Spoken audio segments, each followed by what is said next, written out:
तर दुसरीकडे मनोज जरांगे आणि छगन भुजबळ यांच्यामध्ये वाद प्रतिवाद सुरू आहे। जरांगेंचं भाषण म्हणजे आपल्यावर टीका आहे। जरांगेंच्या इशारा सभेतल्या वक्तव्याला छगन भुजबळ यांनी उत्तर दिलेलं आहे। जरांगेंची मंत्री भुजबळांवर मनोज जरांगे यांनी असभ्य टीका केली।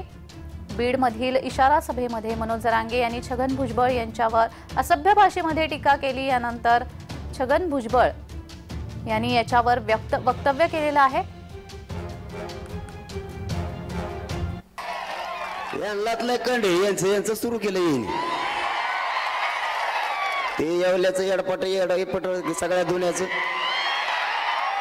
बाव चाळलेलं तिकडून आलं आणि त्याच्यात पाहुण्याचं त्यानेच हाटल जाळीले